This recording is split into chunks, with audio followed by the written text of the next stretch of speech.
Her true story, from Michigan.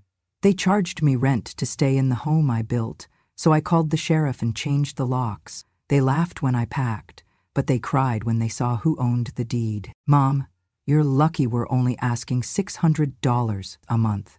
You're not exactly Airbnb material. You should be grateful, and if you are grateful, you should help us clean the house. An old maid like you deserves it. That was what my son said to me, standing in the kitchen of the house I built with my husband. He slid the rental agreement across the counter like it was a dinner menu and not the eviction of my dignity. My name was still barely dry on the lease line when my daughter-in-law chimed in from the living room, her voice coated in faux sweetness. We figured this was the fairest way, just to make sure everyone's contributing. I did not answer right away. I looked down at the papers in front of me, then up at the chipped tile on the kitchen wall, tile I laid myself, back when my knees did not ache and my hands were steady. 40 years ago, my husband and I dug the foundation for this home with our own backs. I picked out the windows, hammered the fence posts, planted the first rose bush out front. Now I was being asked to pay rent to live in it. After my husband died, I moved in with my son and his wife, thinking it would bring us closer together. The house was big enough for all of us, and I thought they'd appreciate the help. I cooked, I cleaned, I even babysat their kids when they still lived here. I thought we were a family, but slowly, things changed. First, they asked me to move into the smaller room for privacy. Then they started labeling food in the fridge with their names. Eventually, they stopped including me in dinner plans altogether, telling me they were eating out or already ate when I asked. And then came the talk about utilities. We're just stretched thin right now, my son said one evening. Groceries, electric, internet, it all adds up. I understood that. I offered to help out. I handed over my monthly Social Security check to cover groceries and bills. But apparently that was not enough. A week later, he brought me the lease. I was to pay $600 a month for housing.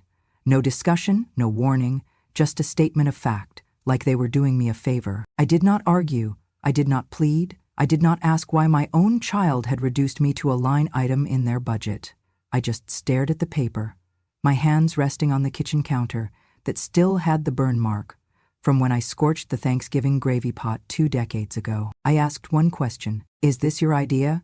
I looked at my son, waiting. He hesitated. It's just something we both talked about. We, of course, meant his wife. I nodded. I went to my room that night and stared at the ceiling, unable to sleep. I ran my fingers over the photo frames I had brought with me. The wedding picture, the family vacation to Mackinac Island, the birthday parties. Every memory suddenly felt like it belonged to someone else. I thought of my husband, of how hard we had worked to give our only son a home, an education, a future. How we skipped vacations and pinched pennies so he could have the best. How we built this house, one nail at a time, so he would never know what it meant to be without shelter. And now, I was being charged to live in the shelter I gave him. I felt like a guest, no worse than a guest, a tenant, a liability, a woman whose value had expired. The next morning, I signed the paper, not because I agreed, because I needed time. Time to figure out how far the rot had spread. Time to see if the child I raised was still somewhere inside the man who had handed me a lease to my own home. But inside, something cracked. It was not anger. Not yet. It was something quieter, heavier, a realization. They did not see me anymore. Not as a mother, not as a builder, not even as a woman. They saw me as a bill. As I slid the signed lease back across the counter, my son gave a tight smile and said, "Thanks for understanding." I nodded, but what I thought was this. This is the last time you hand me paper and expect me to sign without reading every line. And that was the beginning. Not of the end, but of the reckoning. It started with the heat. The nights had turned colder. Michigan cold, the kind that bites through your skin and settles in your bones. I went to the thermostat, like I always had, and turned it up a few notches. Not to anything extravagant, just warm enough to stop the ache in my knees and keep the frost from creeping under the door. The next morning, I found a note on the fridge, handwritten, in my daughter-in-law's stiff, slanted script. "Please don't adjust the thermostat without asking.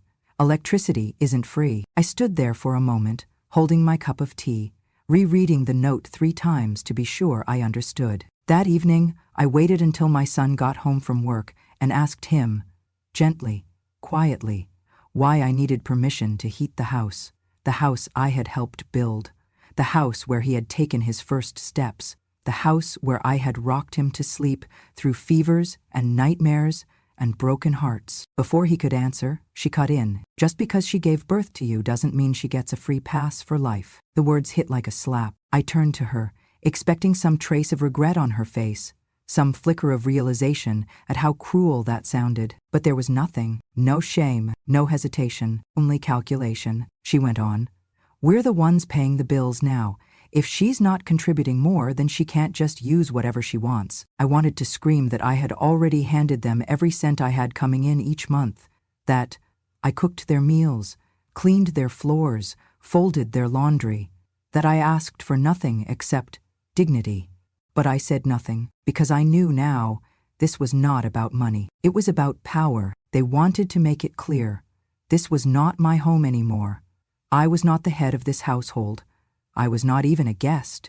I was an occupant, subject to their rules. Shortly after that, they moved me into the smallest bedroom in the house. It used to be a storage room. No windows, one outlet. They called it cozier. They even put a curtain up instead of a proper door. My bed barely fit between the walls. The dresser I brought from my old room was left in the hallway until they could find space. I lay awake that first night in the dark, curled up in a blanket too thin for the drafty walls, and realized something terrifying. They were erasing me, not with cruelty loud enough for neighbors to hear, but with quiet shifts, one after another, like a tide that pulls you out to sea before you even realize you're drowning. I was not allowed to cook anymore. We're doing meal prep now. I was told not to use the washer during the day. Rates are lower at night. I had to ask before inviting a friend over, just so we're all on the same page. Every request was cloaked in politeness, but every one chipped away at who I was. And then one morning, I overheard a conversation I was never meant to hear. She should have thought twice before giving us the house and expecting a free ride after, my daughter-in-law said to the neighbor as they stood outside the front porch. That sentence stopped me cold. Giving them the house? I had never given them anything but trust. That night, after they went out to dinner, I crept into the garage where we kept all the old documents. There was a plastic tub marked house papers. I remembered putting it together myself the year after we paid off the mortgage. I opened it and started digging. Tax records, repair receipts, old utility bills, but no deed, no certificate of ownership, no will, no insurance, nothing with my name tied to the property. I opened every folder, checked every envelope. My fingers shook, not from age, but from the rising panic in my chest. The deed was gone. The last proof that this house still belonged to me was missing. And that was the moment I understood. This was not just about control. They had taken something, and I was going to find out exactly what. She should have thought twice before giving us the house and expecting a free ride after. That is what my daughter-in-law said to our neighbor, loud enough for me to hear from the window where I was watering the dying fern they kept forgetting to care for. Her tone was casual, even cheerful, as if she was just stating a fact. I do not know what was worse, the words themselves or how lightly they seemed to come. The neighbor mumbled something polite in return, probably uncomfortable, but the damage had already landed. Gave them the house? The memory came rushing back in a cold wave. 2 years ago I had fallen ill, nothing too serious at first, but it worsened quickly. I was in and out of the hospital, tests, bills, confusion. My son had sat beside my bed with a clipboard and a smile that, in hindsight, felt too rehearsed. "Mom, just sign this," he had said. "It's just temporary, to give me legal authority to handle the mortgage and property stuff while you recover. You'll still be on everything. It just helps with the bank." I had signed. I had not read it closely. I had trusted him. He was my son. That document was the turning point, and I had not known it. Now I was standing in my own kitchen, my name no longer on the deed, being talked about like a squatter who had overstayed her welcome. They had taken advantage of the moment when I was weakest, when I was too sick to read fine print, when I just wanted to focus on healing and not on legal jargon. I had been a fool, but I had not always been a fool. Before I was a mother, before I was a wife, I was a clerk for a family law office. I knew how paperwork worked. I knew that every transaction left a trail. And, more importantly, I knew that if my name had ever been on that deed, truly on it, there would still be a record somewhere. They could not erase me completely. So I started looking. Not in the house. I already knew they had cleared that out. No, I went to the courthouse in town, a building with faded flags and tired staff who still remembered to be kind to old ladies who asked questions politely. I requested the property file. The clerk, a woman in her 40s with sensible shoes and kind eyes, pulled it up. I gave her my ID. She asked if I was a party to the property. I believe I still am, I said, and I was right. There it was, a deed from 1984, signed by me and my husband, declaring joint ownership. Then another document, more recent, transferring half the interest to my son and daughter-in-law, marked as temporary custodianship due to medical incapacity. But one line stood out. The original deed had never been revoked. No one had ever removed my name. I still held 51% ownership of the property. I asked for a certified copy of the file. The clerk printed it, stamped it, slid it across the counter. Would you like us to notify the other parties of the access request? No, I said calmly. They'll find out soon enough. I stepped out of that building with the papers tucked tightly under my arm, and for the first time in 2 years, my spine straightened, just a little. They thought I was just a frail old woman who did not understand legal language, but I had built this house, brick by brick, and I had kept the receipts. I did not announce anything. No speeches, no confrontation. I simply started packing. A few clothes, my old jewelry box, the framed photo of my husband in his Navy uniform, the Bible he gave me for our 10th anniversary. I placed everything gently into 2 suitcases I had not used in years, the kind with worn wheels and zippers that still remembered better times. I did not bother with the rest. Let them keep the furniture. Let them sleep in the bed I once bought with my first bonus check. Let them sit on the couch I picked out when my son graduated college. The memories were mine. The objects were just placeholders. I moved quietly from room to room, folding and stacking, thinking not of what I was leaving behind, but what I was reclaiming. That afternoon, as I wheeled my bags through the hallway, my daughter-in-law caught sight of me.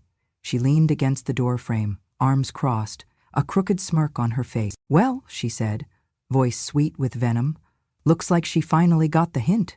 Took her long enough." She did not ask where I was going. She did not offer to help. She just watched with the kind of satisfaction that comes when someone believes they have won. My son came down the stairs as I reached the front door. He paused. His eyes met mine, but they were empty, distant, as if he had already decided I was someone he no longer had to care about. He did not say a word. I opened the door myself. It was not a dramatic exit. There was no storm, no slammed doors, only the quiet click of my suitcase wheels on the front porch as I walked away from the house I had built. But I did not go far. In the next town over, nestled between a hardware store and a diner that still served bottomless coffee, was a small brick building with an American flag out front. The sheriff's department. I stepped inside and gave my name. The young deputy at the desk looked surprised. "The Ruth Gardner?" "Yes," I said. "And I need to speak with the sheriff." He came out 5 minutes later, taller than I remembered, but with the same gentle eyes and crooked smile he had as a boy when I used to babysit him. "Miss Ruth?" he said, startled. "It's been years." "It has," I smiled. "You used to call me Auntie Ruth when I brought cookies to the station." He laughed, then gestured me into his office. "What can I do for you?" I sat down and laid the documents in front of him. The certified deed, the ownership transfer record, my ID, the letter from the clerk confirming my status as majority owner. Then I told him everything. I told him how they moved me into a storage room, how they made me pay rent, how they took my name off the mailbox and acted like I was just some freeloader clinging to a house I had no right to. I told him how I found out I still owned more than half the property. When I finished, he was quiet for a moment. Then he picked up the papers, scanned them with practiced eyes, and let out a long breath. "Well," he said slowly, "if this is all accurate, and it sure looks like it is, then what they're doing isn't just disrespectful. It's illegal." I looked at him. "So what does that mean?" He leaned back in his chair, fingers steepled. "It means if you're the lawful owner and they're refusing to leave or attempting to charge you rent, they're occupying your property without consent." In plain English? He smiled, then said the words I had been waiting to hear. "If you're still the rightful owner, they're trespassing. Cow traro." And that was when I knew I had not just walked away from my home. I had walked toward justice. Power does not always come from raising your voice. Sometimes, it comes from holding the right piece of paper. After my meeting with the sheriff, I contacted an attorney. I chose a local woman named Hannah Givens, a sharp, no-nonsense professional who came highly recommended by the courthouse clerk. She had a reputation for being calm in the courtroom and ruthless on paper. I met her at her office on a gray Thursday morning. Her handshake was firm. Her eyes were direct. "I've reviewed the documents you sent," she said, flipping through the certified copies I had brought from the clerk's office. "You have every right to pursue full control of the property. The current occupants are not just overstepping, they're legally vulnerable." I nodded, feeling the weight of every insult, every silent humiliation, settle just a little lighter on my shoulders. "We'll begin with a petition for reinstatement of property rights," she continued. "It's clean, efficient, and it won't require court appearances unless they contest it." "I don't want them to know it's me," I said. She raised an eyebrow. "I want it handled through the trust," I added, sliding a sealed envelope across the table.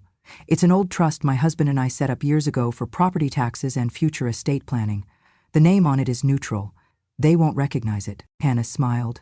"Smart." I signed the papers that afternoon. Petition for repossession, affidavit of prior ownership, declaration of current occupancy dispute. She notarized each one, placed them into a manila folder, and said, "This will be submitted first thing in the morning." The next day, the sheriff's office processed the request for a residency check, citing property ownership conflict. The wheels of justice began to turn. A week later, the district court approved the initial petition and issued a formal notice of disputed ownership to the occupants, my son and daughter-in-law.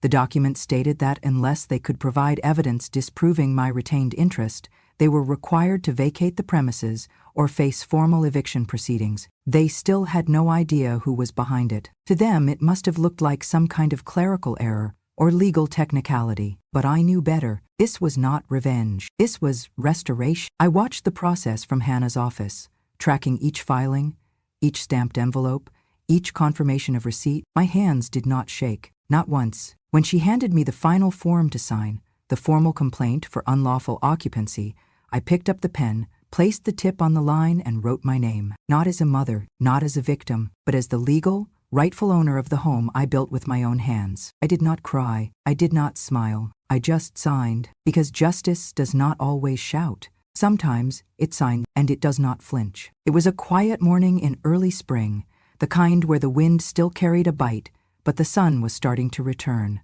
I stood across the street from the house, my house, wrapped in a dark wool coat that belonged to my husband, the same one he wore when we first moved in.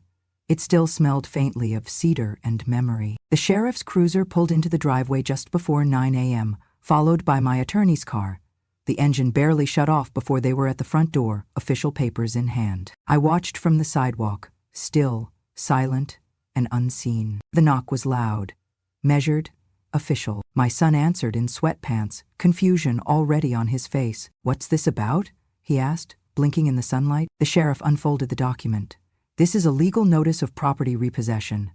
You and your wife are being asked to vacate the premises within 48 hours due to unresolved ownership claims." My daughter-in-law appeared behind him in her robe, eyes puffy, voice sharp.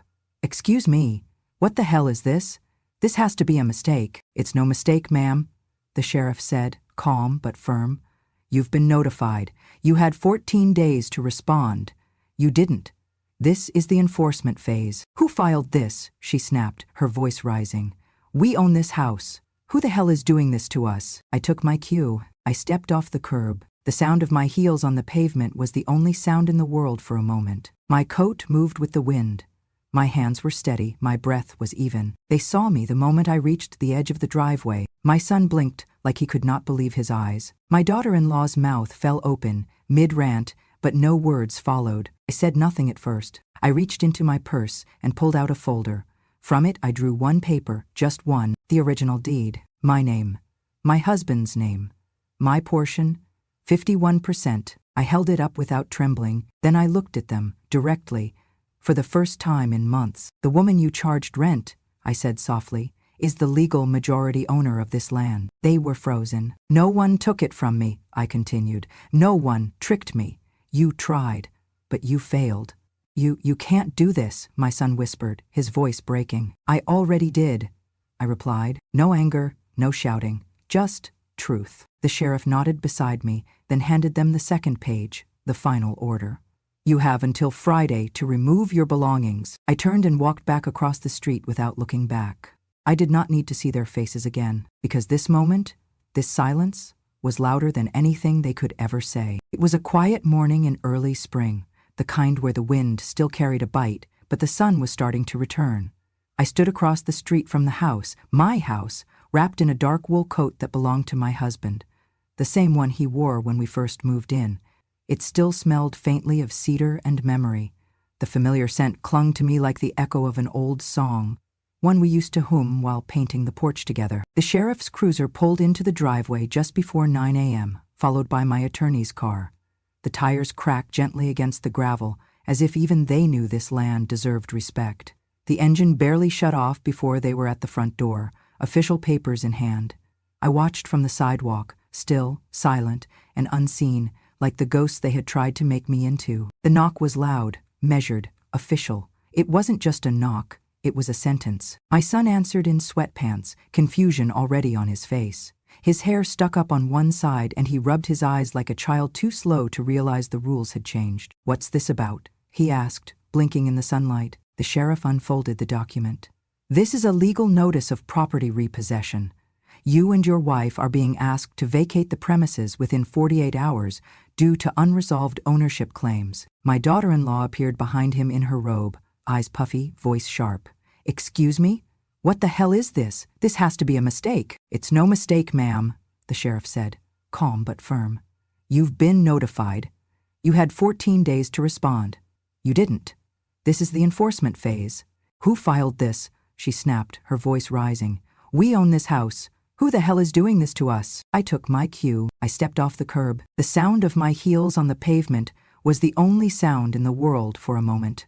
That rhythmic click was steady and slow, like a metronome counting down to a truth long overdue. My coat moved with the wind. My hands were steady. My breath was even. But my heart, it beat with something I hadn't felt in years. Certainty. They saw me the moment I reached the edge of the driveway. My son blinked like he could not believe his eyes. My daughter-in-law's mouth fell open, mid-rant, but no words followed. I said nothing at first. I reached into my purse and pulled out a folder. From it, I drew one paper. Just one. The original deed. My name, my husband's name, my portion. 51%. I held it up without trembling. Then I looked at them, directly.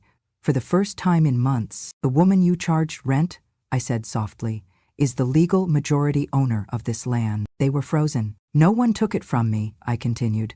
No one tricked me. You tried, but you failed. You can't do this, my son whispered, his voice breaking. I already did, I replied. No anger, no shouting, just truth. The sheriff nodded beside me, then handed them the second page, the final order. You have until Friday to remove your belongings. My daughter-in-law turned to him, frantic.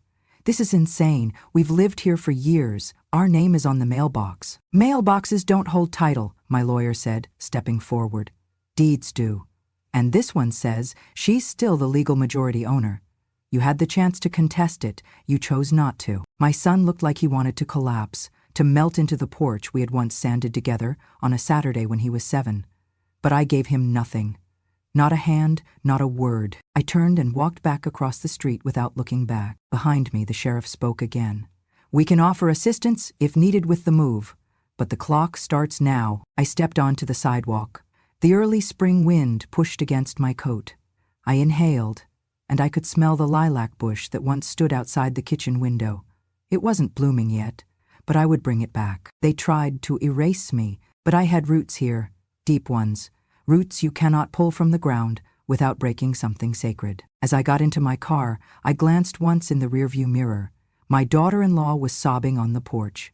My son stood behind her, expressionless, hands limp by his sides. This was the same porch where I once handed him his first lunchbox, the same kitchen where I sewed the patch on his jacket, the same garden where I taught him how to hold a watering can, and now it was mine again. Not because I yelled, not because I begged, but because I never truly left. They laughed when I packed, but they cried when they saw who held the deed. And for the first time in years, I felt the ground beneath me say, "Welcome home." The house is quiet now, not empty, quiet. The kind of quiet that feels earned, like the silence that comes after a long storm.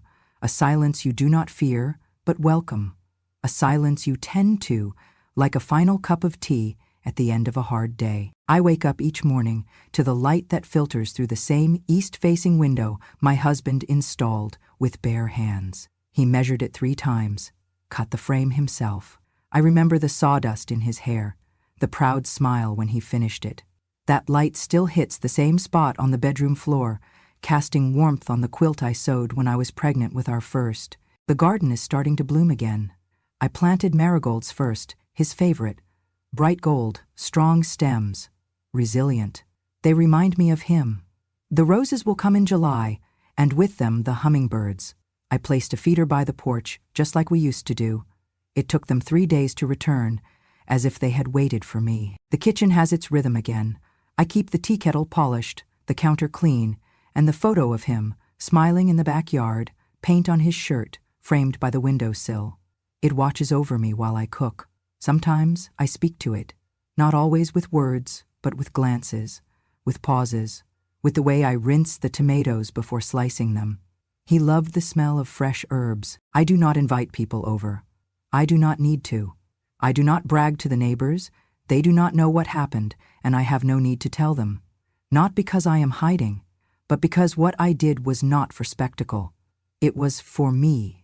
Because this was never about proving anything. Not to them, not even to my son. It was about remembering who I was before they tried to make me forget, before they reduced me to a rent check, before they made me feel like a guest in my own legacy. Every brick of this home remembers me.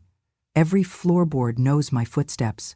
Every nail was held in place by the calloused hands of a woman who built more than just a shelter. I built a life here, a family, a foundation. I did not reclaim this house for comfort, or power, or vengeance. I reclaimed it because it was always mine. Because when they laughed as I packed, they thought I was walking away. But I never left. Not really. They tried to erase me. But I had already written myself into every corner of this place. Into the garden, the walls, the warmth. My story is carved into the grain of the wooden beams, whispered through the cracks in the floorboards, tucked inside the seams of every curtain. I do not need them to thank me. I do not need them to change. I only needed them to know one thing. I was never weak, and I was never leaving. I just needed the right moment to come home. Now, I take my time. I journal in the mornings. Nothing grand, just reflections. Lists of what I see outside the window. Notes to myself. Letters I will never send. Some to my husband, some to the girl I used to be. I sit on the porch in the afternoons, sipping tea, watching birds, letting the sun warm my knees. Sometimes a neighbor waves. I nod. We exchange smiles. They think I am just a quiet old woman who loves her flowers. And they are right. They do not need to know the rest. At night, I read. I fall asleep with a lamp on. I let the heater run without asking anyone's permission. And in the dark, I feel not fear, but fullness. Because justice does not always arrive in a roar. Sometimes it returns in whispers, in locked doors, in fresh blossoms, in peace, and in the quiet satisfaction of knowing I am home, not because I demanded it, but because I never stopped deserving it. The first time I met Arthur, I was not looking for anyone. I was at the community center for a pottery class, something I had always wanted to try, but never had the time for. My hands were stiff that morning, and the clay felt too cold, too wet, too unfamiliar. I was ready to leave halfway through when he sat down beside me and said, "Most people quit before the second lump." I turned to him, eyebrows raised. "That's the secret," he said with a crooked smile. "The first lump's always ugly. It's the second one that teaches you patience." Arthur was in his early 80s, tall and wiry, with silver hair that curled over his ears and glasses always sliding down his nose. His hands were stronger than mine, though marked with old scars used to. Build boats, he told me. Not for a company, just for joy. Said the water always made him feel honest. We talked over lopsided bowls and awkward lumps of clay. He made me laugh without trying. He never complimented my looks, He complimented my observations, my way of seeing, my spine made of braided rope, as he once put it. I hadn't felt seen like that in decades. He never asked about my past. He waited until I told him.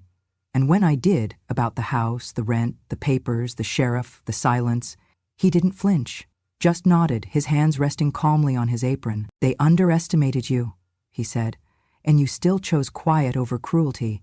That takes a kind of strength most folks don't understand." Arthur wasn't flashy. He brought me jam he made himself. He wore the same brown corduroy jacket even when it got warm.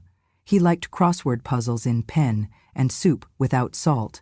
But he looked at me like I mattered, like my silence was full, not empty. Our friendship grew in rhythms. Tuesdays at pottery, Fridays at the farmer's market, Sundays in the garden. He helped me repair the birdhouse my husband once nailed to the maple tree. He sat with me on the porch during storms.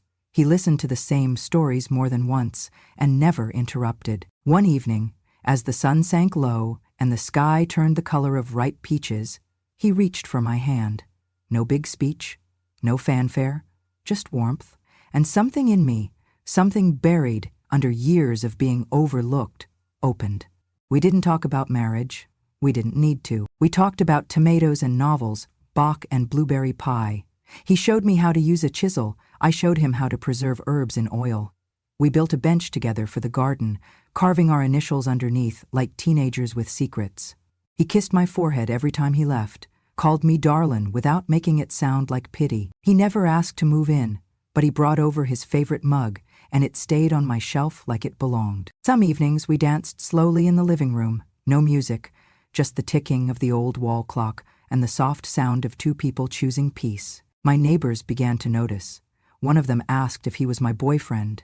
I laughed. I told her, "He's my beginning again," because that's what Arthur was. Not a replacement, not a rescue, a beginning, a reminder that it is never too late to be chosen with care, that even after the world bruises you, love can find you, not because you need saving, but because you finally stopped hiding. Now, when I wake in the morning, there are 2 chairs at the table, 2 mugs, 2 toothbrushes in the bathroom.